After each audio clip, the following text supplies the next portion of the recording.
This is Pakistan. Pakistani Muslims can be seen here offering prayers on Eid-ul-Adha. It is a day of worship for many. But for the Ahmadiyyas living in Pakistan, it is a day of persecution. On 7th June, as Pakistan celebrated Eid, Ahmadiyyas were stopped from offering prayers. See this. Police sealing the oldest Ahmadi place of worship in Gadi Shahu in Lahore, where Ahmadiyyas had gathered to pray. The crackdown happened after activists of Tehreek-e-Labbaik Pakistan, or TLP, a hardline Islamist political party, demanded police action. Ahmadiyya worshippers can be seen leaving the mosque peacefully. The police detained them one by one and forced them into their van. What was their crime? Choosing to pray. Outside, TLP activists cheered, celebrating the detentions. Just look at the contrast. On one side are those allowed to offer Eid prayers in Pakistan, and on the other side are Ahmadiyyas detained for the same. Reports say Ahmadiyyas were barred from offering Eid prayers in Pakistani cities of Kushab, Mirpur Khas, Lodhran, Bakar, Rajanpur, Umerkot, Larkana and Karachi.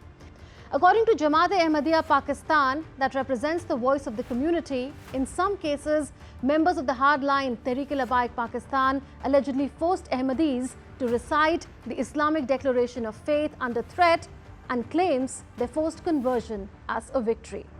Even in the run-up to Eid, authorities forced Ahmadiyyas to sign affidavits that stated that if they take part in the festival or perform the ritual of sacrifice even in private, they will have to pay a penalty of 5 lakh Pakistani rupees. For Ahmadiyyas, Eid has become a time of anxiety rather than joy, as they brace themselves for the possibility of police action, threats and even violence each time. During Eid-ul-Fitr at the end of March, Eid prayers were disrupted by religious groups and activists at 5 Ahmadi places of worship in Lahore and 4 in Karachi.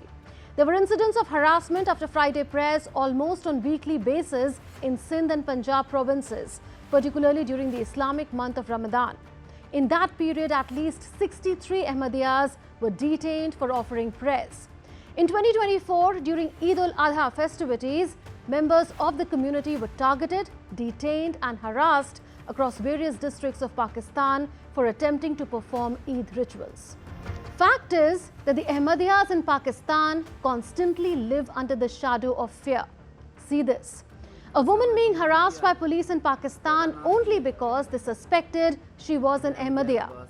She was forced to recite the Kalma and deny a faith she did not even belong to. Kalma padho khan.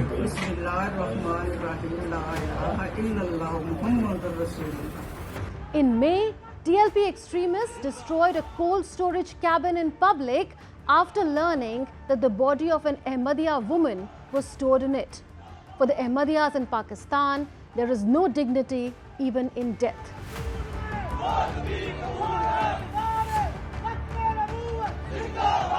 In April, a violent mob killed this man in Karachi. He was lynched after Friday prayers outside an Ahmadiyya place of worship.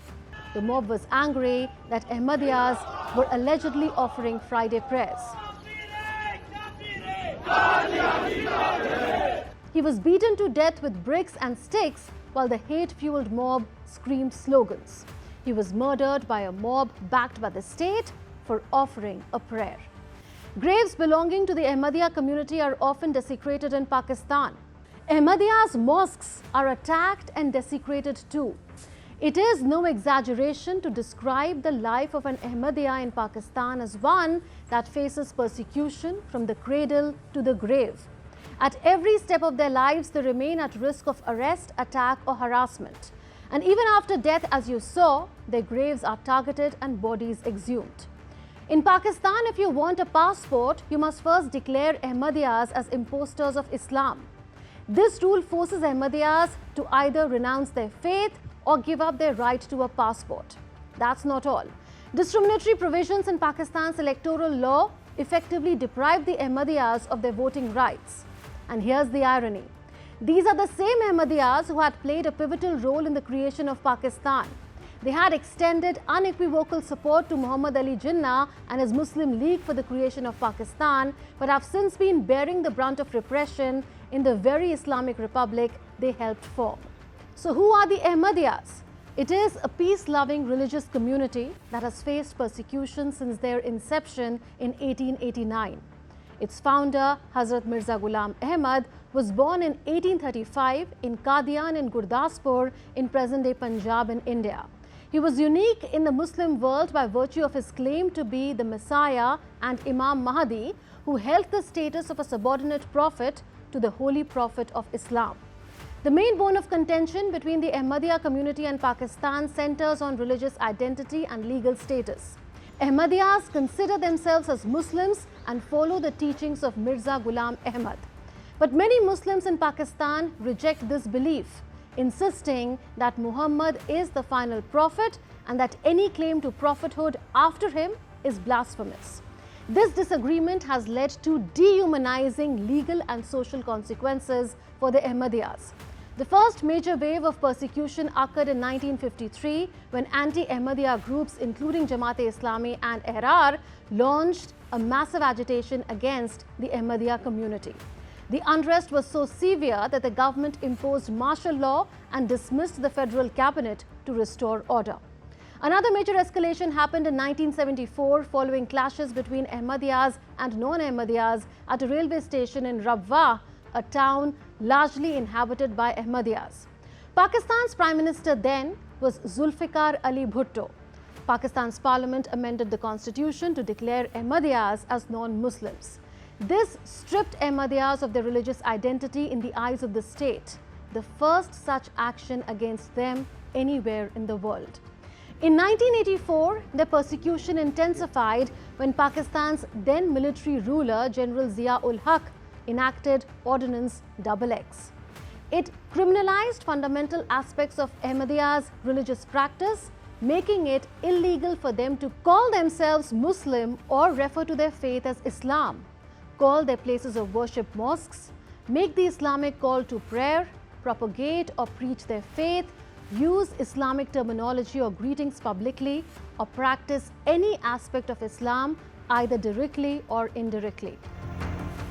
Zia-ul-Haq promised to quote-unquote ensure that the cancer of Qadianism, which is a derogatory term for the community, is exterminated. Thousands of Ahmadiyyas have been charged under these laws, and Pakistan has developed a culture of anti-Ahmadiyya harassment, violence and murder. Given the hostility they faced in Pakistan, many Ahmadiyyas left the country and sought refuge in other countries. The headquarters of the community was relocated to the UK in 1984. Last August, the Pakistan Supreme Court was pressured into backtracking on a landmark ruling that would have allowed Ahmadiyyas to practice their faith as long as they do not use Muslim terms. This happened after weeks of protests by Tehreek-e-Labbaik Pakistan, including death threats to the Chief Justice. We demand the court to reverse its verdict. The Qadianis can't preach their faith in any manner. If they will do it, we Muslims will not tolerate it in any way. So what is unique about the persecution of this peace-loving community in Pakistan is that it is state-sponsored, with laws passed explicitly targeting them. Amnesty International has been repeatedly calling for an end to their cyclical harassment and persecution.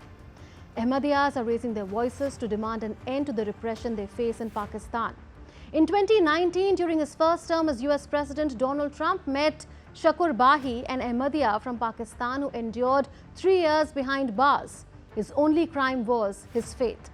I am from the Ahmadiyya Muslim community of Pakistan. In 1974, we were declared non-Muslims. Our houses and shops were looted, set on fire. I relocated.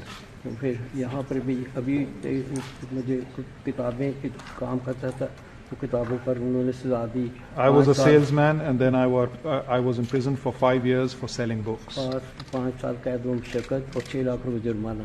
अभी And fine. 3 साल, 3.25 साल के बाद अब मैं रिहाई होकर आया हूँ। I've been released after 3 years. हम किसी बड़े पुरअमन तरीके से रहते हैं। We are peaceful. मैं आपको यहाँ मुसलमान कह सकता हूँ, लेकिन पाकिस्तान में अपने आप को I मुसलमान can नहीं call कह सकता, myself a Muslim in the United States of America, but not in Pakistan. वरना हमें सजा देते हैं। Otherwise, I'll be punished. तो इस वजह से, और हमारी जमात तो बड़ी पुरअमन जमात है। किसी को लोग गालियाँ देते हैं, घर जलाते हैं, हम किसी को कुछ नहीं कहते, अल्लाह पर छोड़ते We हैं। have never retaliated and left everything to God.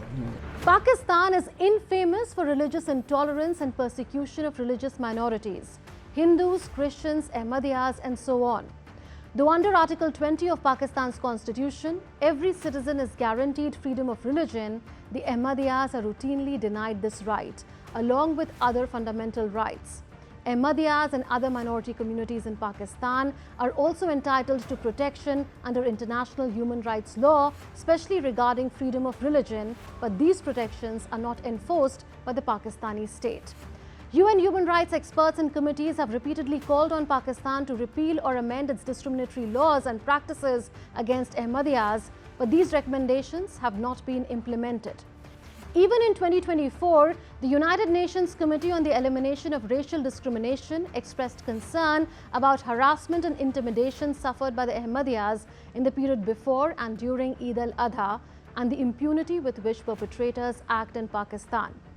The question remains, till when will the Pakistani state and its radical henchmen punish a community simply for existing?